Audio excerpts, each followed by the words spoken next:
Hi, everyone. Thank you for joining today's webinar, ICD-10 PCS Root Operation Problem Solving. This is Sharon Byron from TruCode, and I am thrilled to bring back Lynn Keene for an encore presentation of this webinar.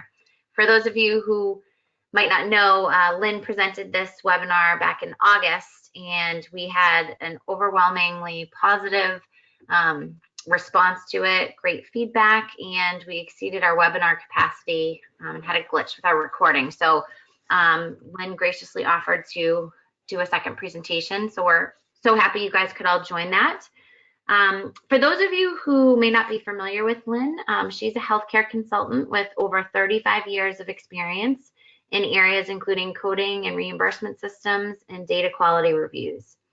She's authored multiple books for HEMA, including ICD-10 PCS and Applied Approach 2019, and Procedural Coding and Reimbursement for Physician Services.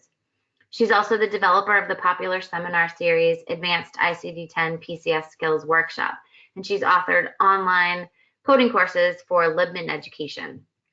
Lynn is a registered health information administrator, a certified coding specialist for physicians, and a fellow of HEMA. And she's also been a very loyal TruCode customer since the time that we originally launched our software. So she's been a TruCoder for many years, and we really appreciate her taking the time to present this webinar today. Before I hand it over to Lynn, I just want to review a few tips to make sure everybody can take full advantage of this webinar. First, all attendees are in listen-only mode, so that means you just need to communicate using your control panel. That's on the right-hand side of your screen. If you need to minimize it to get it out of the way, you can collapse it or expand it by using the little red box with the arrow at the top. If you want to ask a question, please feel free to do that, and there is a questions section of the control panel. So you just need to click on the little plus button and it will open up a text box, and then you can submit your question that way. We're going to hold all the questions till the end, and we'll try to answer as many as we can at the end of the webinar, but please feel free to submit questions at any time. We have handouts, which were hopefully sent to you in advance of this webinar, but they are also in the handouts section, so you can download those and refer to them later. And most importantly, we want to make sure you receive your CEUs.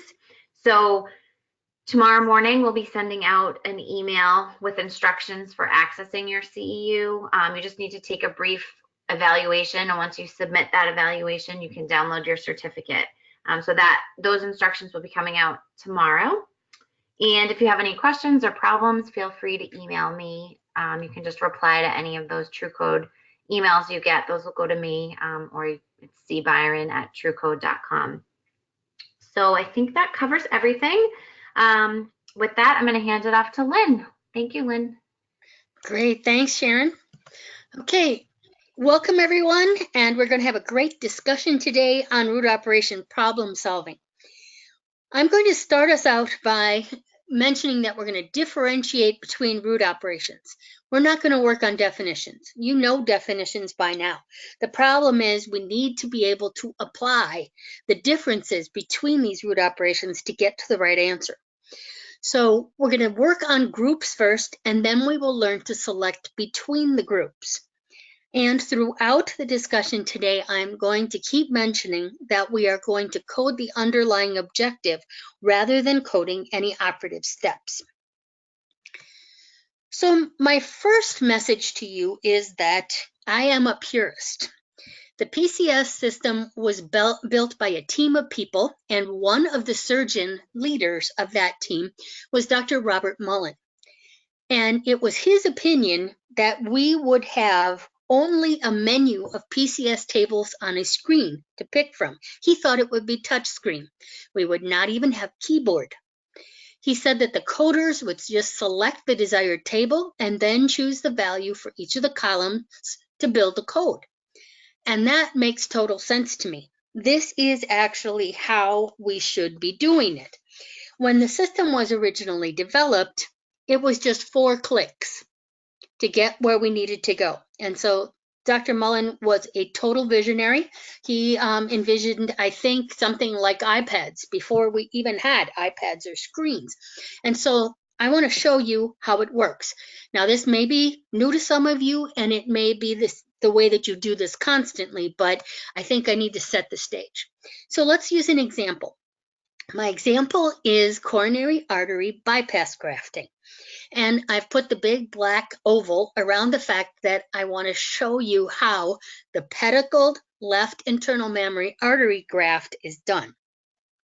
Now, actually, as we do this in TruCode, we have maybe a few more clicks than 4, but originally it was 4. So this is a pedicle graft. There's no device there. And so to start out the process, we know we're going to be working on bypass because it's right in the name of the procedure. So we're going to do what we always do when we start. We're going to click on the blue square, and that's going to take us into the part of the system for procedures.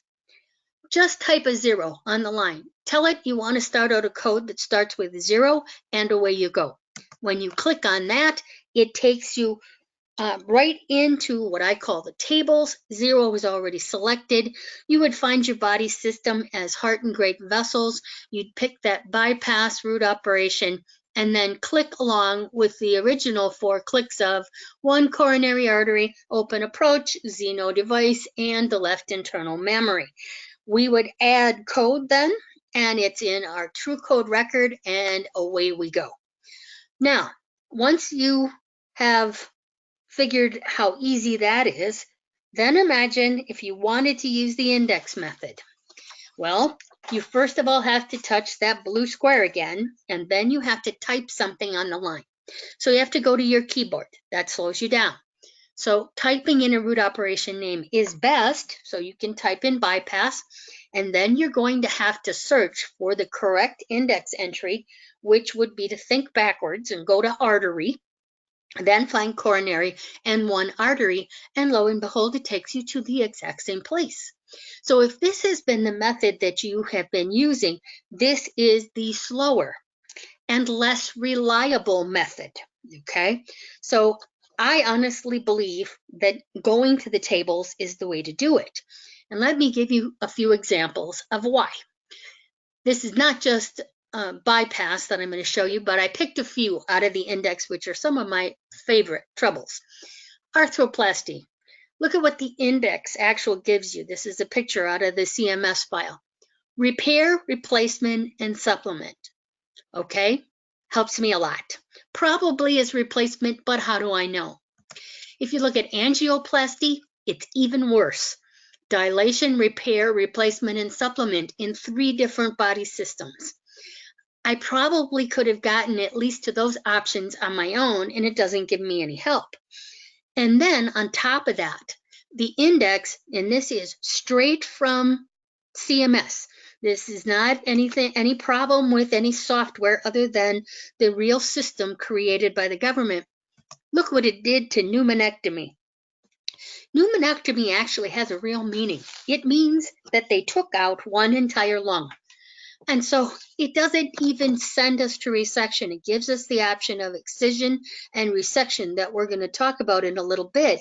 I could have gotten that far on my own. So I do truly believe that knowing the difference between the root operations and when to select which one is the key to this, and staying out of the index is the most important. Although I have been telling that to people for years, I still get pushback from people saying, oh, no, I can't do it that way. I have to go to the index. Well, no, you don't. If they push back, just send them to Guideline A7. This is the faster and easier way to do things when you follow this guideline. It says it's not required to consult the index first before proceeding to the tables to complete the code. A valid code may be chosen directly from the tables. And I'm here to tell you that doing this in TruCode is the easiest there is. TruCode has the best table functionality of any encoder out there. I know, I've seen them all, and I know I might be prejudiced as being a long-term customer, but it just clicks along and everything works perfectly. Also, people say, well, there's some things in the CMS file that I might need. Well, it's there for you.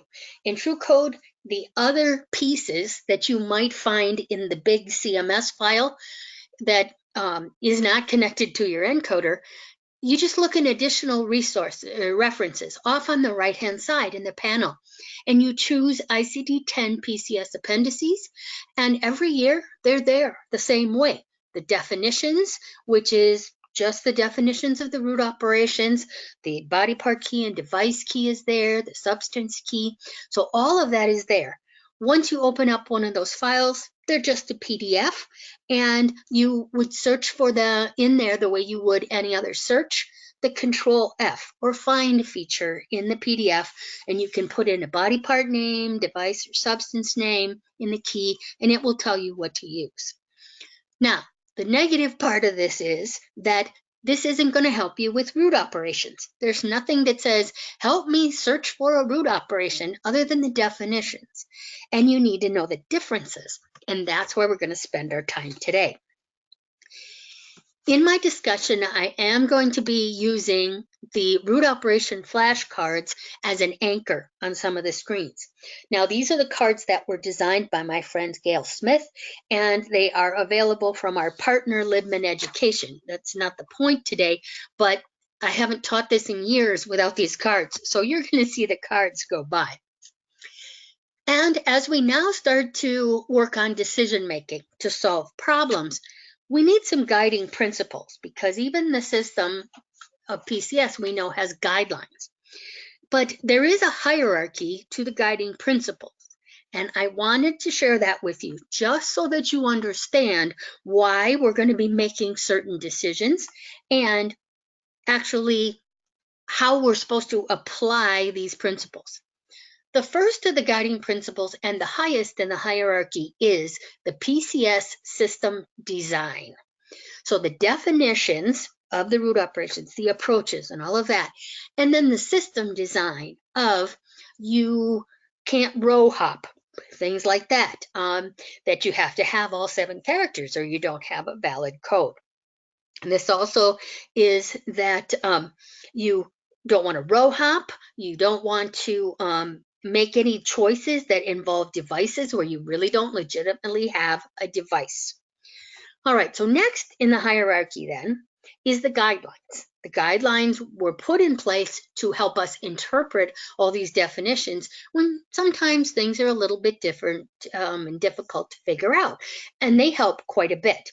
So the guidelines are never supposed to violate the definitions or the system design, and over the years they've fixed a few things, and now everything is all in agreement. And then the last thing on the hierarchy is called other guidance. Now this means basically anything I tell you. It can't conflict with any of the definitions or the guidelines or anything. And this includes our friends at Coding Clinic. This is anybody's blog on the internet, whoever it might be. Okay, so that's the lowest on the hierarchy, and it can never violate anything above it. And then the very last couple of things would be always ground all the decisions you make in solid knowledge of how operative procedures are performed. If you can't understand what's going on in the operative report, you're going to have to do some research. The encoder can't solve that part for you. Research might be required. And then, as you are researching, always keep your eye on the goal. We want to be coding the underlying objective because the root operation is the objective of the procedure. We are not going to code operative steps. That might be done in CPT and other systems, but not in this one. This one, we code the objective. All right, so now with those guiding principles in place, we need to go off to the groups. And I'm going to start with a summary slide on each one. I'm not going to do definitions. I'm just going to hit highlights. And I do want to tell you that these groups have official names. It's just the names are too darn long. And so the group of people that started teaching advanced PCS after the AHIMA academies were over, we nicknamed these things. okay? And so the first group is called the takeout group because this is the group where you take out body parts. So to be in this group for your decision on a root operation, it has to be a body part as defined in PCS in the body part value character 4 before you can use one of these root operations. And that will become important in just a few minutes. My catchphrase on this one is lesions, tumors, and polyps are all body parts gone wild. They are the patient's body part. And then out of all the 5 root operations here, the 2 that seem to give the most trouble within this group are resection and excision. And so let's take a look at that. We have all 5 options here, and the biggest hint that I have for you is that you always start with resection first. Now, I don't know if anybody's told you this one before, but actually, once you think about it, it's really quite obvious. The resection table has the options in it of the things you can resect. There's nothing in the resection table that's not eligible for resection, okay? So don't go to excision unless you don't find what you need in resection. So that's my hint, the biggest hint for the takeout group. And now we're going to move on to the second group, and then we're going to see how the groups intersect. The second group is the one that is taking solids, fluids, or gases from a body part. And the nickname for this group is the Gunk Group. And I call it gunk because it's basically stuff that is inside a body part that we don't want in there. So it's gunky stuff, pussy stuff, infected things, foreign bodies, stuff like that. It's got to go.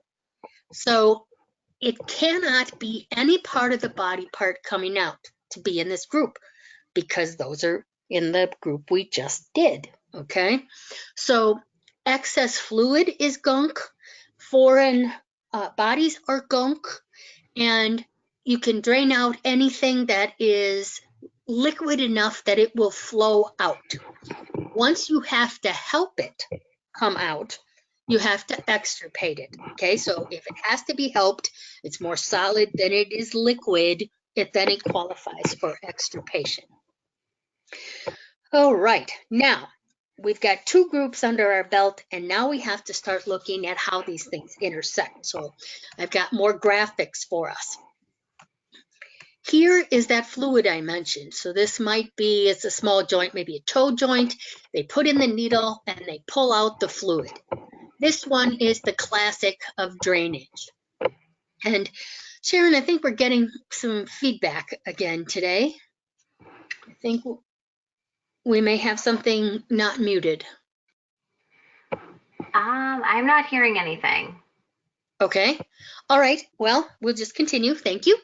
All right. So here we are on drainage. Put in the needle, pulled out the fluid. And on this makes total sense. But what about that needle? They use needles for other things. What about bone marrow? Here's another big needle. They put it in and they pull it out. Well, this one is a classic example for the root operation of extraction. And people sometimes scratch their head and say, I just don't get it. There's a needle. They're doing the exact same thing. And here, it's all about the group. It's about whether or not what's coming out is a body part or it is something inside the body part that's gunk, infected fluid, whatever it might be. And so always remember that it's a body part that has to come out with extraction, anything that is in that red group for takeout, and it is something inside a body part for something in the gunk group. Let's do another one. Here's a clot. This is a solid sort of a thing that has to be extirpated out. And what happens when they go in and they remove that versus they go in and remove this tumor? Well, now the tumor gets coded as excision. And that's because the tumor is the patient's own body part. Lesions, tumors, polyps, they're all body parts gone wild, okay? They belong to the patient. The patient certainly may not want it there, but it's theirs. Now the clot is never a body part. It is what they call an abnormal byproduct of a bodily function. The blood just clotted up and we can't have it there, so we have to go extirpate it out. Okay, so here are two prime examples of what it is you're trying to do has to fit the group that it belongs to in order to make your decision. All right, now we're going to move on to the next group, which is the cutting group. Now this one only has two, but this is a small group, but it gives people lots of problems. This includes division and release. And for division, it has to be the sole purpose for the body part that is being cut. So the classic example is a episiotomy, and that's cool. That makes sense. If you are about to give birth to a baby, you definitely would like an episiotomy so that nothing bad happens. Release is the opposite. We have something that needs to be freed. So we're not cutting the body part itself, we're cutting whatever's holding the body part in place. All right, so I have a graphic that shows it to us that division, we're cutting the body part as the sole purpose, and release is cutting anything but the body part. We could spend literally the entire hour on this group, but I'm going to use division in a couple of examples as we go along to help you understand that the best advice I can give here is that it is probably not division if they're cutting something. All right, so like I said, more examples on that coming up because division will intersect with other root operations in other groups. On to the next group now, and this is the group that has four things that are all about moving body parts, putting in, putting back, or moving. And so I call this the moving group. And here, the two that I want to just briefly highlight, don't cause too much trouble, but worth mentioning. Reattachment is first. Reattachment means that it's mine and I want it back. It's part of the body and it was accidentally severed, okay? It isn't the surgeon cutting it off. It is the unfortunate scenario where, a finger, a hand, whatever it might be, gets separated from the body and has to be reattached, okay? It has to be completely disconnected though. And then the other one to highlight here, we're going to see it again in some other examples though, is transfer. Transfer is going to move a body part that is still connected on at least one side. So it really can't go very far, okay? It has to be connected to at least its blood nervous supply, and it's going to take over the function of something in another close by area. So you'll see this one come up again. There are two more in this group. Transplantation doesn't really give people much troubles. Transplantation, if you try to transplant it and you have no table, well, you're in the wrong place. So you have to go try something else. And then the other one is reposition, and that's where we're going to go next. Here comes our friend division again. Division is going to intersect with the root operation of reposition because division is included in reposition. Especially when you think about bones, this will make sense. It's very hard to move a bone in a different way than it currently sits unless you do something to it like cut it. It doesn't want to go anywhere else. Yes, you might be able to move it sideways or something, but any of the cutting that the surgeon has to do in order to reposition the bone, all included. And this division is then an operative step, so we don't code that separately. So let's look at an example of this. The osteotomy procedure even has otomy in its name, so it's cutting bone, but they do this typically, there's other reasons, but my example is for Genu Valgus or Genu Varus.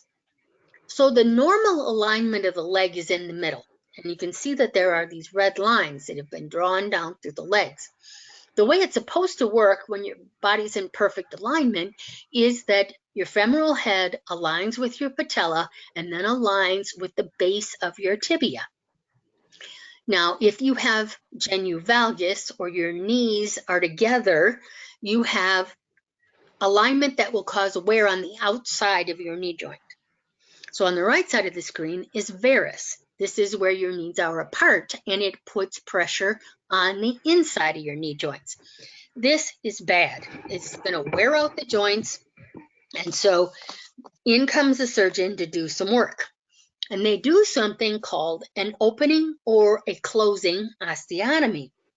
And you can tell they're going to reposition something because it sounds like opening a door, closing a door. We're moving something. So let's look on the left-hand side of the screen. The left hand says here that it's a closing wedge.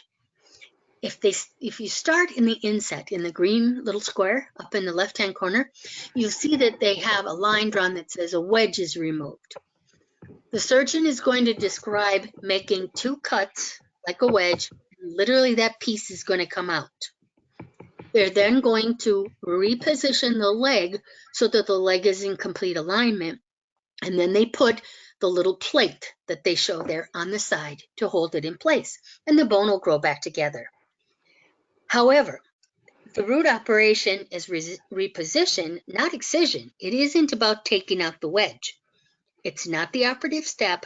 It is the goal, the aim, the intent, the objective to straighten out the leg, to reposition it. So this is the root operation of reposition.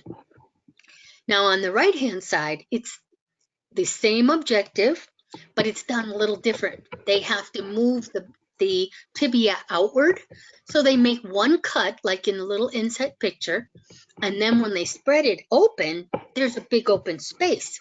So they have to put in a bone graft and then put the little plate on. So this is 2 root operations. The objective is to reposition. However, it really wouldn't be correct to just leave the patient's leg with a big hole in it. So they do have to add the bone graft, and we have to code supplement. Okay? Now, remember when I said, I believe you ought to always go to the tables first and not go to the index? This is one of the classic examples of why. Because look at what the CMS Index says for osteotomy. See division, see drainage. And I just told you that the root operation is reposition because the objective is to move the bone. The index doesn't even give you the right answer, okay? So, as I say here on the screen, the index is not your friend. This is a case where we must remember that we are going to code the objective. So going directly to the tables saves this problem of fighting with the index. All right, now let's move on to the next group. Our next group is the tubular group. This is a group that in order to assign one of these root operations, you must have a certain kind of body part. You must have a tubular body part where things flow through it. If you don't have a tubular body part, you can't assign one of these at all. And that's good because there are times when the surgeon might use a word like dilation when they're making a hole bigger, but it's not a tubular hole. So don't get caught on that. It must be a tube before you can even think about assigning one of these 4. All right. One of the things here that you need to remember is that typically tubes are not repositioned or transferred. And in fact, in the tubular systems, there are very few transfer tables even allowed there. You can reposition some things, and GI is a good one for that, for volvulus or intussusception. But when it is about the contents of the tube that you want to reroute, that is definitely going to be a bypass and not a reposition or transfer. So the guidance I want to give you for this one is if you're working with a tubular body part and it's about the contents, you need to start here. Otherwise, there's a chance you could miss one of these 4, okay? Doesn't mean you have to pick one of these 4. It just means start here and see if one of these works. Let's look at some examples for this group. Remember, I mentioned transfer and bypass are often confused. You're going to meet a dead end when you're trying to work with a tube and you look for a transfer table. It's almost never it. It's going to be bypass instead because it's about rerouting. Now, the next one is trying to figure out the difference between 2 things within this group. Restriction and occlusion give us trouble because the surgeon is not helping us. The surgeon is talking all about this aneurysm here in the lower right-hand corner. It's a big bulge out of the artery, and the surgeon just needs to get rid of that aneurysm. But as a coder, we know that the surgeon is trying to make the body part of the artery from being this big with the big white arrow to being this small back to its regular size with the little white arrow.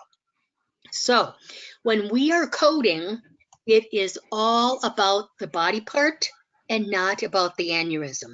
And yes, I know the surgeon is going to dictate, and I occluded the aneurysm. Tough. That's doctor's work.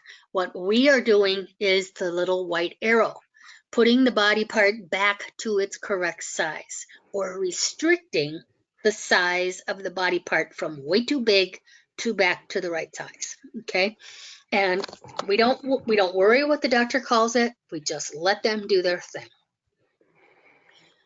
All right, now next one, back to our friend division, which gives us all kinds of trouble. Division and dilation and occlusion have some relationships. If the body part is tubular, you are going to assign occlusion and dilation, not division. The objective of the procedure is either going to be dilate it to make it bigger or occlusion to shut it up completely. Okay, so the division is an operative step that is always included in either one of those, just like it is in the reposition of the bones. We don't code operative steps, we only code objectives. Okay. All right. For dilation, this one is a particular problem. And so what I've done is cut out the definition from the big CMS file or from that PDF file you get in the additional resources panel. This is dilation. It says expanding an orifice or the lumen of a tubular body part. And the explanation that goes with it says this can be accomplished by stretching, like with a balloon, or by cutting part of the orifice or wall of a tubular body part. And just to let you know, several years ago, CMS tried to change the definition here, but there were so many comments to that proposal to change it that they lost the fight. They did not change any of the definition or the explanation, but they did change the examples here in the definition part. And so there's nothing wrong with the classic examples that were also here. The new example they put in was internal urethrotomy, which is always done to dilate, but it involves cutting. And so they had taken out the other 2, and they still apply. We can never violate a definition in PCS based on other guidance or anything else. And so when they cut the wall of a tubular body part to dilate it, to make it bigger, like the pylorus of the stomach or the bladder neck, because nothing's flowing through it, it is still the root operation of dilation. Okay. All right, just needed to point that one out. All right, on to another group. The next group is the device group. This one says it right in its title. You always have to have a device, or you can't assign one of these 6 things. The 2 that probably give the most trouble here are replacement and supplement. So we're going to work on those, and then we're going to intersect with some of the other groups. First of all, the thing to remember about replacement is that some of the body part has to come out. They have to make room for the replacement piece of device they're putting in. And supplement is the opposite. None of the body part can come out. It uses a qualifying device to fix the body part, but the body part still has to be there in order to be fixed. So here's a side-by-side on this. For replacement, some or all of the body part must be removed to allow the replacement, and it replaces the body part with a device. So on the opposite side, no body part comes out. You have to add a device to a body part. And supplement can be the not elsewhere classifiable root operation when using a device. We will see in a little bit that repair is the overall, like the root operation of last resort. But if a device is involved, supplement would be the not elsewhere classifiable. And then the most important part is the part at the bottom of the little notebook page that says, must use a qualifying device, meaning completely disconnected from the body if it's going to be a tissue device donated by the patient themselves for the procedure. Okay, that's, I think, one of the things that I see screwed up the most is that people try to supplement when they don't have a device to use. There's tissue, but it's still connected. All right, so let's do some more work with this group and connect it to some other groups. Replacement and transfer also have a relationship like replacement and supplement. So again, replacement, it has to have a device and some body part has to come out to make room for the device. Now, another option to fix a body part is to transfer something. Okay, remember back in the moving group, we said it had to stay connected to its blood and nervous supply, and it is never going to be a device. The transfer tables all have in the 6th character, Z, no device. Okay, so that is the relationship. And this biggest problem in determining between these two is to remember transfer, it must still be connected. Replacement, it can't be connected anymore. These are opposites. All right, now let me show you a graphic that may help explain this. On the left-hand side, we have replacement. We have a free flap. They took a piece of skin from someplace else on the patient's body and brought it in to take over the function, to replace the function of that forearm skin. If they had enough, they could have done a transfer, which is on the right side.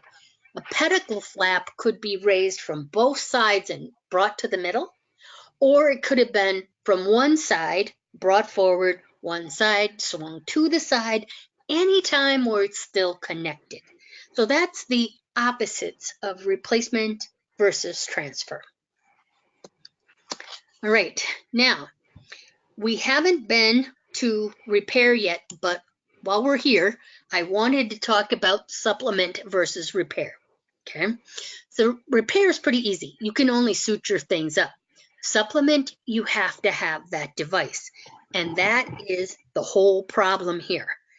If it is not a device, it's still connected in some way, and they just stitch it down in an area over something else, it isn't a device, so it doesn't qualify. It ends up having to be repair. Okay, so that's the decision making and the problems between these two. Maybe this graphic will help. I chose breast because the tables are really small, but I don't know if breast was actually the best example, but here on the top you have the supplement table, and on the left side you see a little patch, like they patched up some clothes. And then in the bottom table for repair, that they sutured up. So in repair, it's Z no device, and in the top in supplement, you have all 3 device types, but you never have an option for no device in supplement. So they are sort of like sisters, okay? One gets all the devices and the other one gets none, okay? That's how you tell the difference between these two. All right, so the exam group really doesn't need much attention. The only thing is, when can we code inspection? And just to review, inspection, it's when I like to say they look and don't touch. It's just diagnostic. They didn't pick up a tool, didn't do anything.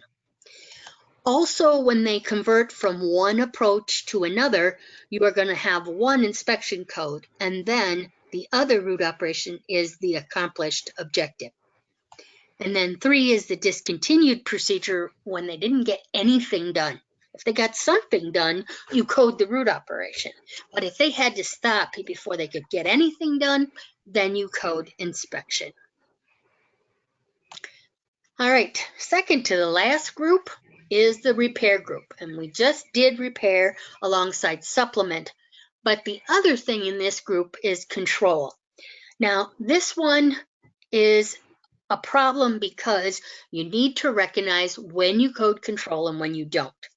And if you're having troubles with this, I'm not surprised, because for several years they kept changing the definition, they kept changing the guidelines, and I think we finally got it stabilized now that repair or destruction based on 2 coding clinics, if they use that to stop bleeding, then you code control. All the others of any of the root operations that are left, and they use that, well, then you code that root operation that was performed. Okay, so that's about it, the simplest. I can boil that down for you. And then our last group is the leftover group. Now, the leftover group got its name because it's got 3 things in it, but they don't have any relationship to one another. They're just sort of there because they didn't fit anywhere else.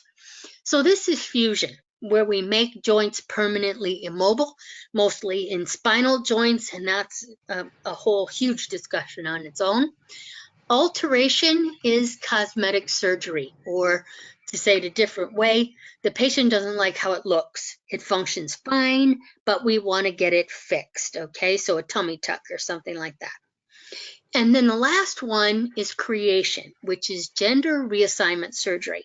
And this one is another one that the original developers knew exactly what it was, but over the course of time, there's been some monkeying that's gone on with it at CMS, and they changed the root operation, and it has caused overlap between other root operations, and we don't have really the time to go into all the details of it today, but really it was intended to be gender reassignment surgery, and that's it, okay? All right, so we have now come to the point where we can say, do you have a root operation problem? Well, I hope that we helped you solve it. We are now to the point where if you have not put in your questions in the chat box, you want to do that. And while you're doing that, let me just show you that at the end of your slide deck, you do have the direct link for the flashcards if you want them. I don't get anything out of it, but a lot of people like them. I love them. Also, if you feel you really want to have the CMS file, which is free from the government, I put the link for that. It's a big PDF. I put it there. Never print it. It's over 1,800 pages, but it is the true system if you want to use it that way. And then the Applied Approach PCS textbook that Sharon had mentioned will be out in probably 2 to 3 weeks from now, and there's the new cover and the link for that. I'm going to let this sit on the screen. This is your link to receive your AHIMA CEUs after you get your evaluation tomorrow morning. And I think we're ready to see if questions have come in, Sharon. All right, thank you, Lynn. So I think there are a few questions, and I think my colleague Kelly Preston is also on the line. She might be muted, but maybe she can unmute and read a question. Kelly, I don't know if you're able to hear us and unmute yourself. If not, we might need Lynn to do it. Okay. I only see one question, but I don't know exactly how to get this open. So in the questions section of the control panel, Lynn, you have to like click the arrow, and then it's a teeny tiny little button. For some reason, my screen is frozen, which is why I'm not reading them. Oh, okay. All right, okay, I did get it open. I think this is what I was supposed to do. It says, can you please repeat about control? Sure, I know it's a mess, and I am so terribly sorry. Control is now saying that if you have post-procedural or acute bleeding, so let's use a nosebleed as an example. So nosebleed is not a problem of a nose, it's the problem of the vessel. So you need to stop that bleeding. So Coding Clinic issued 2 separate pieces of guidance that help us out. If they put a stitch in there to close up that vessel because it's bleeding, that would translate to the root operation of control, because repair with a stitch and the cause of it is bleeding, well, then we use control. They also put another one out that says if they cauterize a bleeder to get it to stop, well, that would translate to control. Now, if you have repair and destruction, which translate to control, that's 3 things. So there are 28 more root operations. Not all of them work on bleeding, but if they did, you could assign any of the other 28 if that was the technique they used and it met the definition. Okay, so control is very limited now. Only the techniques of repair or destruction. Everything else goes to the real root operation. Okay, now let's see. I hope I can. Oh, geez, how do I make this thing bigger to see what's going on? Oh, okay, I think I got it. Okay, I was going to say I have a couple on my end too. Okay, in spinal fusion procedures, when do you use fusion versus reposition? Okay, the fusion root operation is to get it so that it does not move. You use reposition along with it when they have to put a misalignment back in line. So the classic example here would be scoliosis. They have a super curvature of their spine. So the first part of the operation is to get the spine straight. That's the reposition part. And you're repositioning vertebrae. And then the fusion part comes after that to hold it in place so it never moves again. So that is the part about rendering it immobile. So for scoliosis, it's reposition of the vertebrae, and fusion comes next, which is fusing the joints of the spine. Okay, so it's not always an either or, it's both. Okay, in that situation. If it is just because there was pain and something to be released, well, you'd have release and fusion, not reposition and fusion. Okay, now, all right. Are there more? Do you want me? I can read one for you, Lynn. Oh, good. Thank you. This is the question. When is drainage considered therapeutic versus diagnostic? Okay. Would a culture alone be diagnostic? Cultures would be, by their name, diagnostic. They are sending it to find out what is in the fluid, the gunk, whatever they took out, okay? Culture is almost always done on some sort of fluid or infected material, something like that. Now, therapeutic and diagnostic together, there is a coding clinic that says if you do them together through basically the same approach, you're just going to code the therapeutic, okay? But I do want to mention that there are times that it doesn't mention it in the coding clinic, but what happens if they did a drainage, maybe they stuck in a needle and they got the fluid out and then they sent that for culture. That's diagnostic. And then they turn around and say it's a joint, and they use an open approach by opening the joint capsule, cleaning it out, debriding it, draining more stuff out. You could have more root operations, and those would be therapeutic at that point. It's a good question, and it all depends on documentation, really, but that's probably the best I can do without a real scenario to work with. All right, awesome, thank you. I have another one here. bear with me as I try to read this. Bronchoscopy with suctioning. Body of the procedure indicated with bloody return and blood clots. Do we code this both as drainage and extirpation? I appreciate your advice.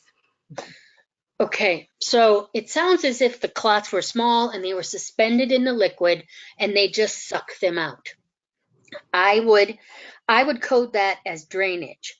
Now, when we talk about blood clots that have to literally be helped out, you think more about a dried clot that might be like in the subdural space in the head or in coronary arteries when they go in there and have to literally do a mechanical thrombectomy to carve it out of the vessel because it is very solid.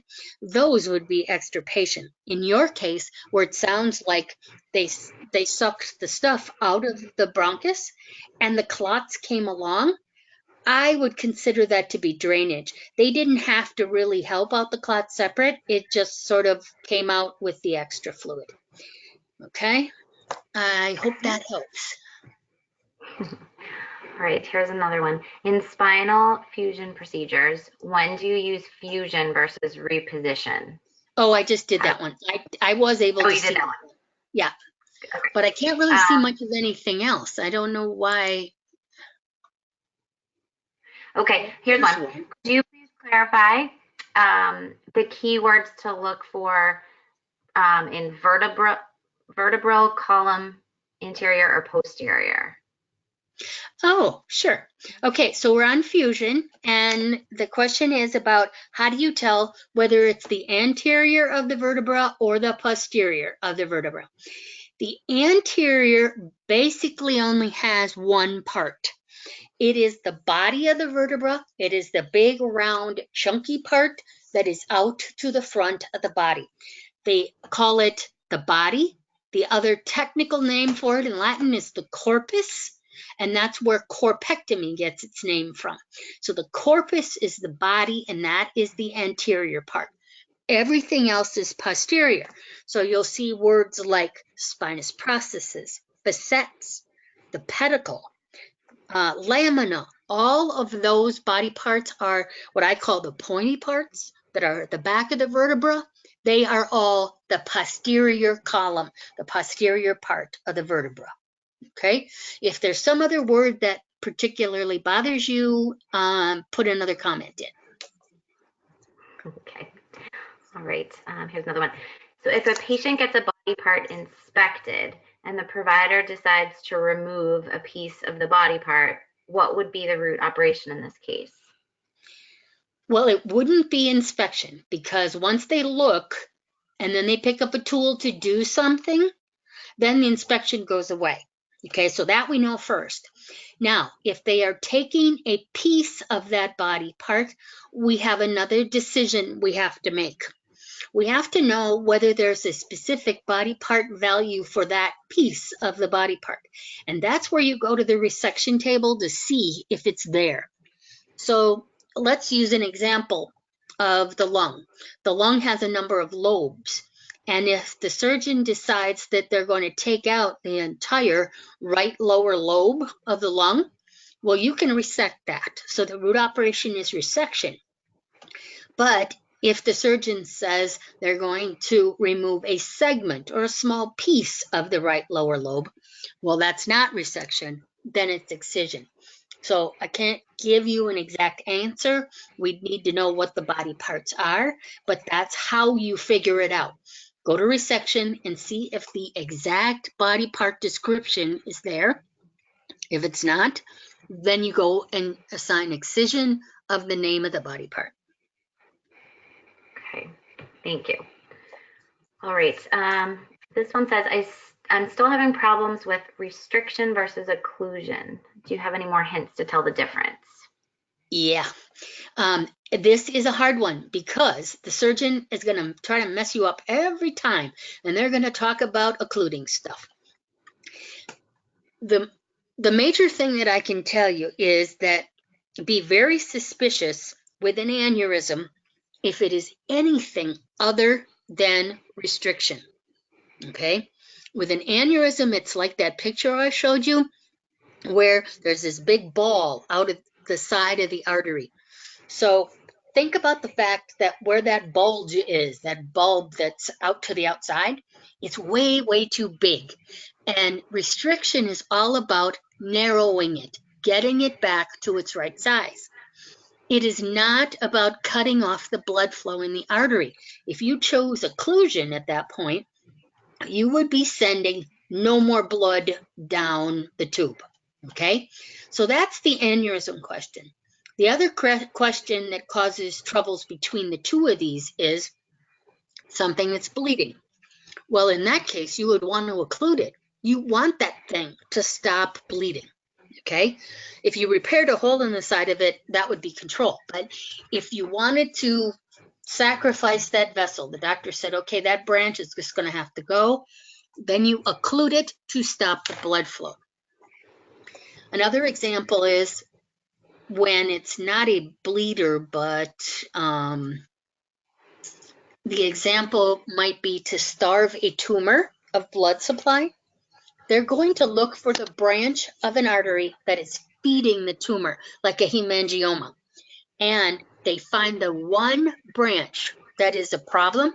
They're going to occlude that branch at the end of it. Okay, so it's not in the middle, not off to the sides. They're just going to send no more blood towards the tumor. That's occlusion, because the goal was no more blood flowing through there. Okay, and then the classic example is like a tubal ligation, where they're going to occlude that tube with some of these new things, the coils or the implants they put at the tube when it comes out of the uterus. The goal is no more eggs. You don't want to just restrict it, because if you want that closed up, you want that really closed up. So that's occlusion. Okay. I hope that helps. All right, we have time for one more. Can you explain the difference between percutaneous and percutaneous endoscopic? Yes, I hope so. I know the difference. Sometimes it's kind of hard to explain, though. Percutaneous means that the instrument is going through the skin, so like a needle or something that cannot be used for viewing, okay? It goes through the skin. It usually needs guidance to help to know where it's going. Percutaneous endoscopic means that the procedure is actually performed through the working channel of the endoscope. There's lots of times where the endoscope might be in there to help. It's a camera and it's a flashlight, but it doesn't do any work other than to help. So a percutaneous endoscopic would be like a laparoscopic appendectomy. They're using the tools through the endoscope, and they are sending in grabbers, staplers, all kinds of stuff. The work is done through the endoscope, not with the assistance of the scope. Okay. I'm trying to think of other examples that might help. If the scope is nothing more than a camera, then it really should not be percutaneous endoscopic. Okay, it would be something else. All right, I think that does it. That brings us to the top of the hour. Lynn, thank you so much, and thanks everybody for taking the time to join. I think it's safe to say everybody got a lot out of this, because I'm still seeing the questions come in, and now the comments are coming in saying what a great webinar. So thank you very much. To everyone on the call, this link, it might not work immediately. Remember, I'm sending an email out tomorrow morning with the evaluation. If you want to check a little earlier, you can check and see if this link is live yet, but just know that your CEU certificate is coming, and look for that email. And if you have any questions or problems, feel free to send me an email. Thanks, everyone. Have a good rest of the day.